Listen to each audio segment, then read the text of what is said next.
राजनीतिक रूप से बहुत संवेदनशील प्रदेश है। चुनाव का माहौल यूपी में बना हुआ है। यूपी की जनता ने तय करना है कि अगली सरकार किसकी बनानी है। नमस्कार, प्राइम डिबेट में आप सभी का बहुत बहुत स्वागत है। मैं ब्रजेश मिश्रा हूं। प्राइम डिबेट में आज बात होगी उत्तर प्रदेश के दलित समाज की। दरअसल उत्तर प्रदेश का दलित समाज इन दिनों सभी पार्टियों के लिए बहुत आकर्षण की वजह बन गया है। दरअसल भारतीय जनता पार्टी और दूसरे दलों को ये लगता है कि दलित वोट एडजस्टेबल है, फ्लेक्सिबल है, और अगर इसमें थोड़ी भी सेंध लगाने में कामयाबी मिली तो मायावती की पार्टी को डेंट मारी जा सकती है। आज की डेट में दलित वोट मायावती के साथ भले ही इंटैक्ट है, लेकिन बीजेपी, समाजवादी पार्टी और कांग्रेस लगातार इस बात का प्रयास कर रही है कि इस वोट बैंक में अगर जरा सी भी सेंध लग गई तो एक बड़ा चंक, एक कमिटेड वोटर्स का उनके साथ जुड़ सकता है। शायद यही वजह है कि आजकल अंबेडकर साहब की बातें बहुत होने लगी। हर नेता को बाबा साहब याद आते हैं, हर नेता को कांशीराम जी बहुत याद आते हैं, और दलित समाज के उत्थान की बात तो आजकल हर कोई करता दिख रहा है। उसकी वजह भी है क्योंकि उत्तर प्रदेश में अब चुनाव होने हैं विधानसभा के, और ऐसे में दलित वोट जो लगभग 20 से 22% के आसपास आंकलित है उत्तर प्रदेश में, उसको लेकर एक नई जंग छिड़ गई है। सबसे हमलावर मुद्रा में भारतीय जनता पार्टी है, जो 14 अप्रैल से एक नया कार्यक्रम शुरू करने जा रही है। भीम ज्योति यात्रा कांग्रेस की शुरू की हुई है और भारतीय जनता पार्टी का भी प्रयास चल रहा है। बीएसपी इसको अपना परंपरागत और आधिकारिक वोट मानती है। समाजवादी पार्टी ने भी नई मुहिम छेड़ रखी है। तो इसी खास विषय पर चर्चा करेंगे, दलित वोट को लेकर किस तरह से उत्तर प्रदेश में घमासान छिड़ा हुआ है। इसी खास विषय पर आज चर्चा करेंगे। मेरे साथ 4 महत्वपूर्ण मेहमान आज स्टूडियो में मौजूद हैं। उत्तर प्रदेश में भारतीय जनता पार्टी के फायर ब्रांड प्रवक्ता आईपी सिंह मेरे साथ मौजूद हैं। समाजवादी पार्टी के एमएलसी मेरे साथ बुक्कल नवाब मौजूद हैं, और अंबेडकर महासभा के अध्यक्ष लालजी प्रसाद निर्मल जाने माने दलित चिंतक और विचारक भी हैं। इनसे समझेंगे कि दलित वोटों के उत्तर प्रदेश में मायने क्या हैं। और उत्तर प्रदेश में राज्य सफाई कर्मचारी आयोग के अध्यक्ष और उत्तर प्रदेश में समाजवादी पार्टी के SC/ST प्रकोष्ठ के अध्यक्ष जुगल किशोर वाल्मीकि, बहुत बहुत स्वागत आप चारों का। आईपी सिंह, मैं आपसे ही शुरू करना चाहता हूं आज कार्यक्रम। अचानक से एक दलित प्रेम उमड़ आया है भारतीय जनता पार्टी को, और अब तो मैं देख रहा हूं कि हर कार्यक्रम की शुरुआत आप बाबा साहब से ही करते हैं। ऐसा क्या दलित प्रेम अचानक से जग गया?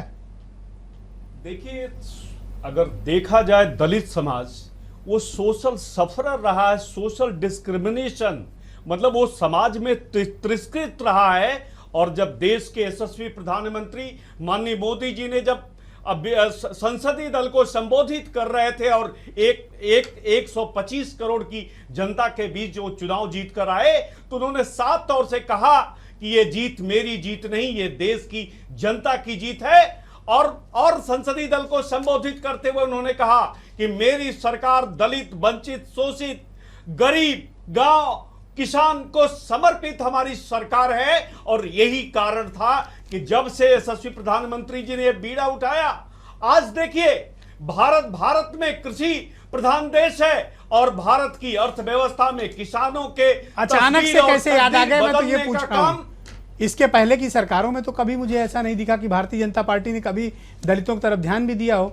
अचानक से मैं देखता हूं कि दलितों को पार्टी संगठन में प्लेटफॉर्म मिल रहा है, और अंबेडकर स्मारक तक जो बहुत समय से नहीं ओपन हुआ। नवंबर को संविधान दिवस के रूप में मनाने का फैसला भारत सरकार ने किया, और लगातार चाहे पंचतीर्थ का मामला हो, चाहे अंबेडकर महासभा की मामला हो, चाहे रैदास मंदिर में माननीय प्रधानमंत्री जी के माथा टेकने का मामला हो, और लंगर भी छका था, लंगर भी खाया था। अंत्योदय इस देश का एक भी गरीब आदमी, चाहे वो दलित हो, शोषित हो, नवाब, ओके, जब तक उदय न हो तब तक भारतीय जनता पार्टी अपने ओके बुक्कल नवाब, समाजवादी पार्टी का तो ये परंपरागत वोट बैंक नहीं है दलित समाज, लेकिन हम देख रहे हैं आप लोग भी बड़े चिंतित हैं।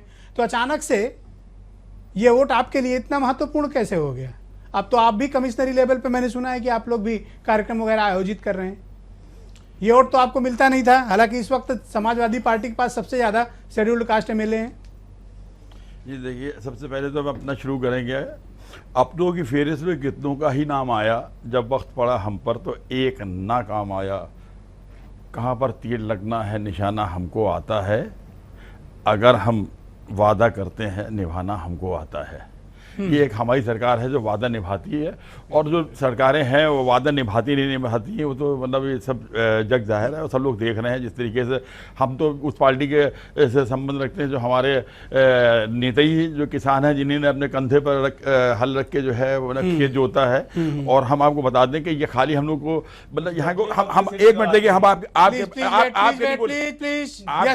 कंटिन्यू करें, आप कंटिन्यू करें। नहीं एक सुनिए, आप हमारी बात वो ना करिए।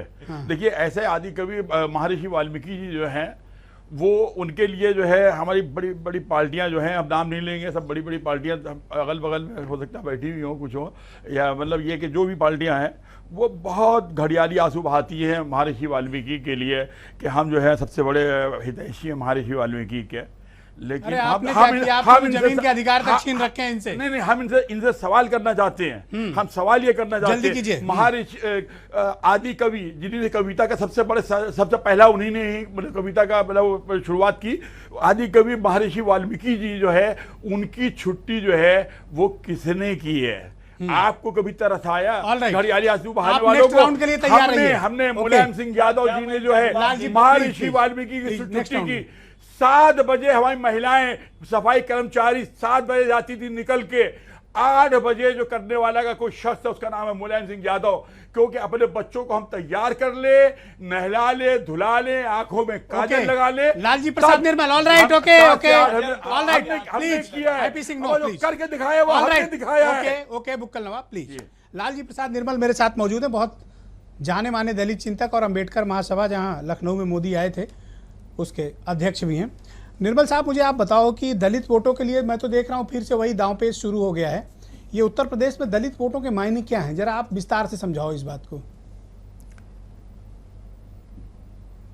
जो दलित वोटों का प्रश्न है उसके प्रति जो राजनीतिक दलों का रुझान बढ़ा है उसका कारण है। उसका कारण है कि दलित वोट बैंक शुरुआती दौर में कांग्रेस का वोट बैंक हुआ करता था। करेक्ट है। इसके बाद उसमें विचलन हुआ और एक दौर में सपा और बसपा का वोट बैंक बन के उभरा। जब संयुक्त रूप से एक अभियान चला, बाद में यह बसपा के साथ रहा, लेकिन बाद में चल करके दलितों का मोह भंग हुआ। काफी किससे भंग हुआ? मायावती से? निश्चित रूप से मोह भंग हुआ, क्योंकि दलितों की जो अपेक्षाएं थीं उस पे वो सरकार खरी नहीं उतरी, तो फिर वो विचलन हुआ। तो कई जगहों पे गया, समाजवादी पार्टी में भी गया और पार्लियामेंट के चुनाव में भी आपने देखा कि उसका विचलन हुआ। मुझे ये बताओ, आप 2014 में जो पार्लियामेंट्री इलेक्शन उत्तर प्रदेश में भी हुए थे, इसमें दलित वोटों का विचलन कितना हुआ? और क्या मायावती के लिए झटका था 2012 और 2014? निश्चित रूप से। बट वो तो कहती है कि उनका वोट इंटैक्ट है। नहीं, तमाम दलित वोटों का निश्चित रूप से विचलन हुआ और वह वोट दूसरे राजनीतिक दलों को गया। और वो ये तो पूरी तरह से सत्यापित हो गया है कि वोट गया, क्योंकि दलितों में भी अब वो स्थिति नहीं रही।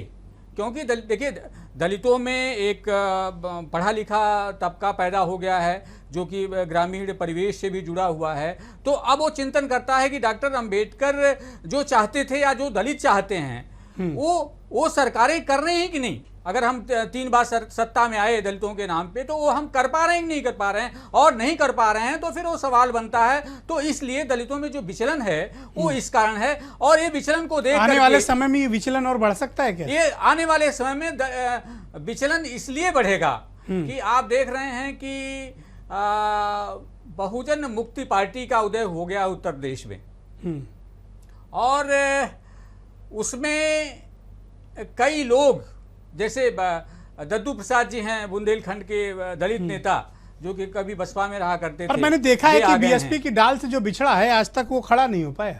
नहीं, अब परिस्थितियां देखिए चेंज हो रही हैं अब जब बीएसपी अगर इस बात को मैं कह रहा हूं तो बात के पीछे आधार भी है, आप स्वयं भी समझते हैं इस बात को? नहीं, आप आपकी बातों को मैं नकार नहीं रहा हूं, लेकिन अब स्थितियां बदल रही हैं। ओके, मैं नेक्स्ट राउंड में आपके पास आता हूं। जुगल वाल्मीकि मेरे साथ हैं, सफाई कर्मचारी उत्तर प्रदेश में अध्यक्ष हैं और समाजवादी पार्टी के नेता भी हैं। जुगल, आप मुझे बताओ कि उत्तर प्रदेश में दलितों की हालत इतनी बदतर क्यों है? आप लोग भी सत्ता में हो, 4 साल से मायावती भी रह के जा चुकी हैं, लेकिन मैं पाता हूं कि दलित जहां पर हैं वहीं हैं, सिर्फ क्रीमी लेयर जो है वही इंजॉय कर रही है। ये प्रदेश का दुर्भाग्य कह लीजिए ब्रजेश जी। आज़ादी के इतने साल बीतने के बाद भी इस देश में मानव का मल उठा रहा है। और रही उत्तर प्रदेश की बात, उत्तर प्रदेश में जो भी सरकारें रही हैं, भारतीय जनता पार्टी की सरकार रही हो या अपने आप को दलितों की नेता कहने वाली उनकी सरकार रही हो, ये आपकी हमारी सरकार ने क्या किया मैं वो भी आपके सामने आप प्रस्तुत जल्दी करूंगा। बताएं जी। लेकिन जिस दलितों की अपने आप को नेता कहती है, मैं उनसे सीधा सीधा पूछना चाहता हूं, क्या इस प्रदेश में आज तक उनको एक सफाई मजदूर का बेटा नहीं मिला जो समाज की सबसे महत्वपूर्ण सेवा करता है, भूखा है, नंगा है, और उसकी तरफ कभी इन्होंने ध्यान नहीं दिया? आज सरकार बदली है, हालात बदले हैं। उत्तर प्रदेश का जो सफाई मजदूर वर्ग जो 3000 में अपना परिवार पाल रहा था पिछले 60 सालों में, आज उस अखिलेश यादव जी की सरकार ने उस 3000 पाने वाले सफाई मजदूर को 7500 का वेतन दिया। जो 5000 रुपए में अपना परिवार पाल रहा था, उस सफाई मजदूर को 15000 का वेतन देने का काम किया है। ब्रजेश जी, जब व्यक्ति को अच्छा उसका वेतन मिलेगा तो अपने बच्चों को अच्छा पढ़ाएगा, लिखाएगा, खिलाएगा और उसको उच्च रास्ता मैं तो उम्मीद दिखाएगा। कर रहा था कि आप दलितों की खराब हालत पर भी कुछ प्रकाश डालेंगे। आप तो मैं उपलब्धियां बता रहा हूं बताने में ही आपको, आपका मैं वक्त बता रहा हूं निकला जा ब्रजेश रहा है। जी कि दलित कैसे उठेगा। दलित को जब उसका अच्छा रहन सहन होगा, उसके पास अच्छी सुख सुविधाएं होंगी, तभी तो दलितों का विकास होगा। मैं सफाई मजदूर का क्योंकि एक प्रतिनिधि हूं और मैं उनकी बात आपके सामने रख रहा हूं। आने वाले चुनाव में जितने भी दल दलितों की बातें कर रहे हैं, लेकिन मैं अपने सफाई मजदूर की बात आपके माध्यम से कहना चाहता हूं कि सच को आईना दिखाने के लिए काम करने की जरूरत होती है। IP और सिंह, जो काम all right. करेगा वो जाना जाएगा All right. और दीवाना सैकड़ों में पहचाना All जाएगा। right, all right. Akhilesh Yadav ने जो किया है वो आज Okay. तक इस प्रदेश में नहीं हुआ। ओके, आईपी सिंह, आरोप है कि भारतीय जनता पार्टी सिर्फ दलित वोटों के लिए ये सारा स्वांग रच रही है। जो भी दलितों के कार्यक्रम शुरू कर रहे हैं, दलितों के प्रति नया आप अट्रैक्शन दिखा रहे हैं, जो आकर्षण आपको दिख रहा है, संगठन में हिस्सेदारी दे रहे हैं या सिंबॉलिक कुछ काम ऐसे कर रहे हैं, स्मारक संग्रहालय आदि के उद्घाटन को लेकर। कुछ दलित नेताओं को भी आपने ज्वाइन कराया, जुगल किशोर वगैरह को। देखिए, दौलत की बेटी दलित वोटों की सौदागर हैं और 1990 के बाद जो सोशल जस्टिस के नाम पर सबसे ज्यादा शोषण किसी ने किया दलितों का, तो Congress, Samajwadi party, Bahujan Samajwadi party, JDU, RJD सबने किया, आपने कुछ नहीं किया। पार्टी ने भी बहुत किया है। 1 मिनट मैं अपनी बात पूरा कर लेने दीजिए। अभी 30 Please. सेकंड बोल पाया हूं, 30 सेकंड। Okay. सवाल ये खड़ा होता कि 15 मार्च 2012 को जब श्री अखिलेश यादव और समाजवादी पार्टी ने सत्ता संभाली, उस दिन से लेकर आज 1 अप्रैल 2016 तक 94 दलित परिवारों की बच्चियों के साथ रेप की घटनाएं हुई, लेकिन न नसीमुद्दीन सिद्दीकी, न बाबू, न स्वामी प्रसाद मौर्य, न दौलत की बेटी और न कोई आंदोलन उन परिवारों के घर जाने का काम न समाजवादी पार्टी के लोगों ने किया, न बहुजन समाजवादी पार्टी के लोगों ने किया। सौदागर बनकर मायावती एक डेलीगेशन हैदराबाद भेजती हैं। नसीमुद्दीन बिसाड़ा में अखलाक के घर 11 लाख रुपए लेकर भेजते हैं, लेकिन मोहनलालगंज में एक दलित की बेटी के साथ चार युवक रेप करते हैं, लेकिन उसके घर पर कोई न समाजवादी पार्टी का जाता है न दौलत की बेटी, जो इतनी आलीशान कोठियों में हजारों करोड़ की संपत्ति की कोठियों में दलित वोट को बेचकर बैठती हैं, लेकिन दलितों के घर पर जाकर हाथ धोने का या रोटी खाने का काम दौलत की बेटी नहीं करती। यही दुर्भाग्य है। तो क्या मायावती दिखावा करें? प्रधानमंत्री ने कहा कि पंच तीर्थ के माध्यम से जहां बाबा भीमराव अम्बेडकर पैदा हुए, जहां उन्होंने जन्म लिया, जहां शिक्षा प्राप्त की, जहां विदेश में जाकर उन्होंने आराम से और दिल्ली में वो रहे, उन सभी स्थानों को विकसित किया जाएगा। इस देश को संविधान दिया है और संविधान से ये देश इसलिए 14 अप्रैल को पूरे देश में भारतीय जनता पार्टी उनका जन्म दिवस मनाएगी। ओके, बुक्कल नवाब, क्या लगता है कि सिर्फ भारतीय जनता पार्टी सिर्फ वोट के लिए स्वांग रच रही है? या आईपी सिंह की बात में पूछ लीजिए, 94 या दम है की घटनाएं हुई है। ओके। मेरे पास ये सारा दस्तावेज डेट वाइज मैं बता सकता हूं। Let him respond please. 2-3-16 okay, okay. 16 को आगरा समय में। नहीं है इतना, आप अब जानते मैं हैं। बताऊंगा 22-12 आप 16 जानते ये हैं, सारे आप जानते हैं। डिटेल्स प्लीज हैं। Bukkal Nawab please respond. जी जी जी, जिस तरीके से हमें आईपी सिंह जी कह रहे हो, जिस तरीके से ये आज बता गुस्सा रहे है हैं, कुछ आईपी सिंह। बता रहे हैं, और जिस तरीके से ये प्रेम दिखा रहे हैं, ये प्रेम पर्वत हमें लगता है इनका 2017 का, कि ये पर्वत बनाना चाहते हैं। और दलित जो है, दलित से अगर जो मोहब्बत करता है, तो आज की तारीख के अंदर हमारे 7 मंत्री जो हैं, एक मंत्री हमारे साथ में बैठे हुए भी हैं समाजवादी पार्टी के, जुगल किशोर जी, 6 मंत्री इसके अलावा हमारे 7 मंत्री हैं। हम कहते नहीं, हम जो है कहते जो है वो वादा करते करके ये दिखाते। बात बताओ ना कि इन्हीं आज जो तक के- दलितों के प्रति अपराध बढ़ा है, हु इज रिस्पॉन्सिबल? देखिए, अपराध बढ़ा और घटा, ये हमने विधान परिषद के अंदर बाकायदा पूरा हमने 13 और 14, 15 का जो है वो हमने सामने रख दिया। और हमारे हिसाब से किसी भी तरह का कोई अपराध बढ़ा नहीं है। अपराध जो है हमारा कम हुआ है, लेकिन क्योंकि आप इलेक्ट्रॉनिक मीडिया है, आपको अपराध दिखाने निर्मल साहब, ऑल है, राइट। आपको हमको बताना ऑल राइट, है, ऑल राइट, तो ऑल हमारी ये राइट। मजबूरी है। निर्मल साहब, क्या इस मौजूदा सरकार के दौरान दलितों पर अपराध कुछ ज्यादा बढ़ा है? उन पर जुल्म ज्यादतियां बढ़ी हैं? इस बात में कुछ सच्चाई है? और क्या भारतीय जनता पार्टी की नीयत ठीक है दलितों के प्रति, देखिए या उस पर भी संदेह है? देखिए, जो दलितों पर जो अत्याचार का मामला है, वह चाहे जो भी सरकार रही हो। हाँ, इवन मायावती गवर्नमेंट में भी था। नहीं, था ही नहीं, बदतर हालत में था। कांग्रेस के जमाने में भी था, भाजपा के जमाने में भी था। सवाल यह नहीं है कि किस सरकार में दलितों का कितना उत्पीड़न हो रहा है, सवाल यह है कि दलितों का उत्पीड़न हो क्यों रहा है और सरकारें कर क्या रही हैं दलित उत्पीड़न को रोकने के लिए। अब जैसे प्रधानमंत्री जी बाबा साहब डॉक्टर अंबेडकर के प्रति पूरी दुनिया में संदेश दे रहे हैं, कुछ अच्छे काम किए उन्होंने, निश्चित रूप से जो लंदन में जो स्मारक घोषित किया गया, जो 26 अलीपुर रोड का हुआ। लेकिन दलित ये सवाल पूछ रहा है कि जो हमारे मामले हैं, जो अंबेडकर के मामले हैं, जो दलितों के मामले हैं, जैसे वो निजी क्षेत्र में भागीदारी चाहते हैं, न्यायपालिका में भागीदारी चाहते हैं, और जो संसाधन हैं, शक्ति के स्रोत हैं, उसमें भागीदारी चाहते हैं, रिजर्वेशन का सवाल है, कर्मचारी अधिकारी डिमोट किए गए हैं। इसी उत्तर प्रदेश में लाखों कर्मचारी अधिकारी सुप्रीम कोर्ट के आदेश के बाद डिमोशन भी हुआ है, वो भी तो एक बड़ा इशू है ना निर्मल साहब। तो इन सब सवालों पर निश्चित रूप से देखिए, जो रिवर्सन हुआ है, आप सोच सकते हैं कि कोई व्यक्ति कितना ह्यूमिलिएशन होगा। नहीं, आप कल्पना करिए, कोई एक अधिशासी अभियंता हमारे पास आए और वो जूनियर इंजीनियर बन गए। कहाँ अधिशासी अभियंता और कहाँ जूनियर इंजीनियर? सुपरिटेंडेंट इंजीनियर सहायक अधिशासी अभियंता बन गया, सहायक अभियंता बन गया। नहीं, इसीलिए मैंने कहा ह्यूमिलिएशन। तो ये सब जो जिन कारणों से हुआ है, उन कारणों पे तो सरकार को देखना चाहिए क्यों हुआ है।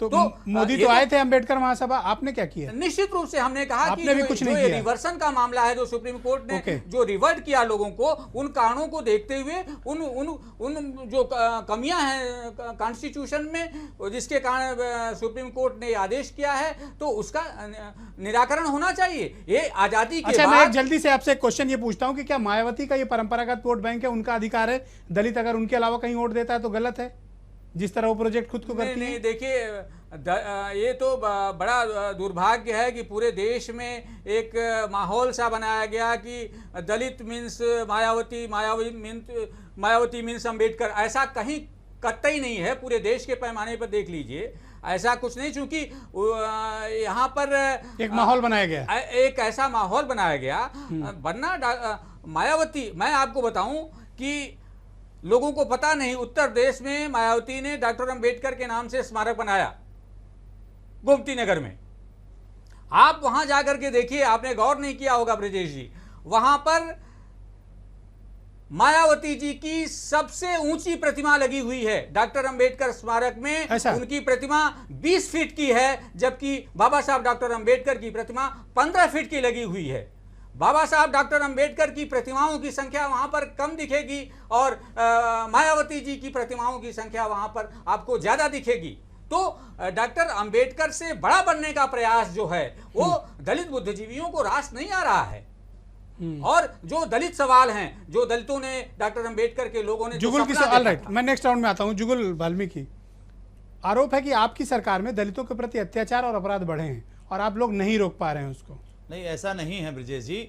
अगर कहीं पे कोई घटना घटी है तो देखिए उस पे कार्रवाई 94 तो हुई है। गिना दिया ना इन्होंने। नहीं, ये तो क्या नाम, और क्या गिनाएंगे हम इनके बारे में, और आपको बता सकते हाँ, हैं। बता दीजिए आप। भारतीय आज जनता खुलकर पार्टी की बोलिए। सरकार जब रही है, सबसे ज्यादा दलितों के ऊपर अत्याचार हुए हैं। मैं जीता जाता उदाहरण दे दीजिए सकता ना, हूं, साक्ष्य दीजिए। साक्ष्य है, मैं बता रहा साक्ष्य हूं। दीजिए। आपके नेता लालजी टंडन जी नगर विकास मंत्री थे इस प्रदेश के। साक्ष्य दीजिए। मैं बता रहा हूं, सुन लीजिए। वन बाय वन इस विधानसभा मैं को- टाइम दूंगा अभी आप इस सबको। विधानसभा को दलित समाज ने घेरने का काम किया था और हम केवल अपनी भूख के लिए रोटी मांग रहे थे, और इस नगर विकास मंत्री जी ने आदेश दिया, नो वर्क नो पे, काम नहीं तो दाम नहीं, और हमारे ऊपर लाठियां चलवाई, हमारी महिलाएं घायल हुई, हमारे ये लोग घायल हुए, बांग्लादेशियों को लेकर हम लोगों ने उनको हाथ में उठाकर इस सिविल अस्पताल में भर्ती कराया, और भारतीय जनता पार्टी किसी मुगालते में ना रहे।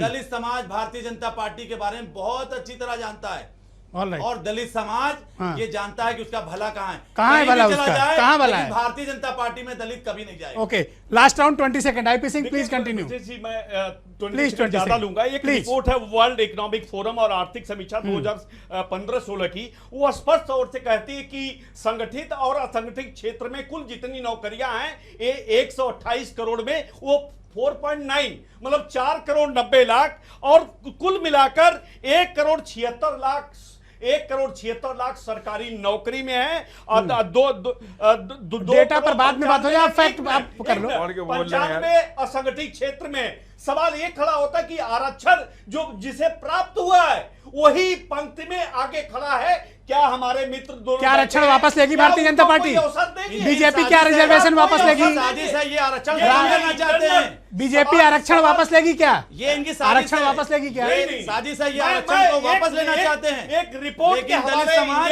इंडिया कभी टुडे भी की एक उसी की रिपोर्ट अपने है। अधिकार को प्लीज, नहीं खत्म उसी के होने लिए देगा। बता इंडिया रहा हूं। टुडे की रिपोर्ट है जिस पर मैं ये कह ओके, रहा हूं बुक्कल नवाब, कि प्लीज। ये मामला इस देश 20 का सेकंड। इस पर बहस होनी ओके चाहिए। ओके, बुक्कल नवाब 20 सेकंड। देखिए ये अभी ये क्या कोई साजिश है? ये कह बुक्कल रहे नवाब, थे जी जी रिजर्वेशन खत्म हाँ, करना वही चाहते वही हैं बात लोग। बता रहे हैं कि ये जिस तरीके से कह रहे थे कि बीजेपी पे जो है कोई लांछन बता दीजिए कि किसी तरीके का दलित का लगा हो। हमारे दलित को वो बहन जी कहते, हमारे जितने शेड्यूल कास्ट है कहते कहते उनकी जबान गिर गई, और भाई बनाया तो लालजी टंडन को बनाया, राखी बांधी तो लालजी टंडन को बांधी, और अगर सरकार ली तो लालजी टंडन की सरकार इन्होंने वापस ले ली, और वही चीज मुख्यमंत्री बनाया। Please, wait, वही wait, चीज wait, wait. वही एक मिनट, वही चीज हुमायूं ने वहां ऊपर रानी पद्मावती जब मेवाड़ में वहां फंसी हुई थी तो कहाँ हुमायूं की ने बात ले गए गाना आप? मैं तो भेजा यहाँ की था। बात कर रहा हूँ। उसकी लाज रखने के लिए पूरा राजपाट जो था ओके, उनको रानी your time पद्मावती over, ने over, भेजा था। मीराबाई over. गेस्ट हाउस में आप हत्या आपके कर लाल दी time over. थे। दौलत की लाल बेटी को मार देना चाहते थे, भाजपा ने बचाने का काम किया था। Please. 1 जून 1994 को 1 जून 1994 को भाजपा ने बचाने का काम Please, किया। IPC, मायावती IPC, को और IPC, मुलायम सिंह की पूरी IPC, बहन की मरवा Okay. देना चाहती थी। Okay. ये पक्ष था। Please, दलित की बेटी को please. बिठाने का संकल्प था भाजपा का। All right, और all 3 right. बार उत्तर Okay. प्रदेश की कुर्सी पर बिठाने का काम किया, अब ये बातों लेकिन के साथ छुरा है। भोंकने का काम Please. मायावती ने किया और दलित समाज के IP पेट सिंह, में IP सिंह। दोनों में छुरा भोंका। All right, please, साथ please. है। ओके, विकास के साथ निर्मल साहब, नहीं, all विनाश right. के साथ ओके, है। निर्मल साहब, आप मुझे ये बताओ कि भारतीय जनता पार्टी जिस तरह से क्लेम कर रही है और जो उत्तर प्रदेश का सिनेरियो है, क्या आपको लगता है कि भारतीय जनता पार्टी को कुछ कामयाबी मिलेगी क्या इस सेंध लगाने में? देखिए, और मायावती कमजोर कैसे हो गई? मायावती जी, बाबा साहब के सिद्धांतों को छोड़ दिया। प्लीज लेट मैं- मी स्पीक। मैं आपको बताऊं, प्रमोशन में रिजर्वेशन को ले लीजिए, दलितों के भीतर क्या प्रतिक्रिया है, जो बुद्धिजीवी दलित हैं। तो इसमें मायावती क्या गलती है? वही मैं बता रहा हूं प्लीज गो अहेड। कि हाई कोर्ट और सुप्रीम कोर्ट ने जो प्रमोशन में रिजर्वेशन खत्म किया, वह इसलिए खत्म किया कि एम नागराज के केस में सुप्रीम कोर्ट ने यह कहा था कि प्रमोशन में रिजर्वेशन जायज है, किंतु इसको लागू करने के पहले आपको प्रतिनिधित्व की स्थिति दलितों की, उनके अंदर जो पिछड़ापन है उसको देखना पड़ेगा, और यह देखना पड़ेगा कि प्रशासनिक दक्षता पे कोई प्रभाव पड़ता है या नहीं। ये फैसला 2006 में आया। 2007 में जब मुख्यमंत्री थी मायावती जी और उन्होंने जो परिणामी ज्येष्ठता जो लागू किया, 8A वाला जो चर्चित हुआ, उस समय यह देखा जाना चाहिए था, एम नागराज ने जो फैसला किया था, एक सर्वे कमेटी बना करके इन तीनों मुद्दों को देखा जाना चाहिए था, जो बिना देखे इन तीनों मुद्दों पर एक्सरसाइज किए बिना उन्होंने 8A लागू कर दिया। और जब यही चैलेंज तो तकनीकी खामी थी, यही चैलेंज हुआ, निश्चित रूप से यही चैलेंज हुआ, और ये जाकर के हाई कोर्ट ने कहा कि आपने तो एक्सरसाइज किया नहीं, और क्योंकि आपने एक्सरसाइज नहीं किया तो उन्होंने 8A भी खत्म किया। और इतना ही नहीं, तो क्या मायावती चाहती नहीं थी कि इन लोग को मिले प्रमोशन में रिजर्वेशन भी खत्म किया साथ में। इतना ही नहीं, और सुनिए, हाई कोर्ट लखनऊ वक्त कम है, जल्दी ब्रीफ कीजिए। हाई कोर्ट लखनऊ बेंच ने यह ऑर्डर किया, जो जजमेंट आया 4 जनवरी 2010 को, यह जो जजमेंट आया, उस जजमेंट में यह था कि यदि राज्य सरकार चाहे, उन्होंने कहा कि आपने सर्वे नहीं किया, लेकिन यदि आप चाहें तो नए सिरे से सर्वे करा करके प्रमोशन में रिजर्वेशन का उस पर किसी ने दिलचस्पी नहीं दिखाई, नया आदेश जारी कर सकते हैं। लेकिन ये न तो सर्वे कराए, न तो आदेश जारी किया। थैंक यू, मेरे पास वक्त कम है। दिया कि हम supreme court please okay, alright, please wait. Jugal Kishore Valmiki, मुझे आप बताओ कि ये जय भीम और जय मीम का नारा लगा है ओवैसी की सभा में, इसका क्या मतलब है? क्या मायावती और ओवैसी का कोई गठजोड़ हो रहा है? आप लोग को कोई खबर है? देखिए, वो 20 सेकंड हमेशा से only। दलितों को वोटों को बेचने का काम करती रही हैं, हाँ। और वो आगे क्या कर लेंगी, वो बीजेपी के साथ चली जाएं या वो किसी के साथ चली जाएं, प्लीज, किसी के बारे में कुछ नहीं कहा जा सकता। पेट में क्यों लेकिन दलित बहुत ही सुलझा हुआ है, समझा हुआ है। बहुत बहुत धन्यवाद, और थैंक यू, आने वाले 2017 के चुनाव में दलित समाजवादी बहुत बहुत पार्टी के धन्यवाद। साथ रहा है आईपी और सिंह, रहेगा। ऑलराइट, आईपी सिंह, बुक्कल नवाब, लालजी प्रसाद निर्मल और जुगल वाल्मीकि, आप चारों का बहुत बहुत शुक्रिया इस बड़ी परिचर्चा में अपने अपने पक्ष रखने के। बहुत बहुत धन्यवाद। इसमें कोई दो राय नहीं, उत्तर प्रदेश में दलित इन दिनों सबसे ज्यादा आकर्षण का केंद्र बने हैं, बल्कि आप यूं भी मान सकते हैं अगर फिल्मों से इसको जोड़ें तो इस वक्त दलित उत्तर प्रदेश में सुपरस्टार हैं, क्योंकि उत्तर प्रदेश में विधानसभा के चुनाव हैं और सब पार्टियों को लगता है कि अगर दलितों के सहारे वो बॉक्स ऑफिस में रिकॉर्ड तोड़ सफलता हासिल कर सकते हैं, यानी उत्तर प्रदेश की सत्ता पर काबिज हो सकते हैं। सबका प्रयास सिर्फ सत्ता है, दलितों का उत्थान शायद किसी का मकसद नहीं।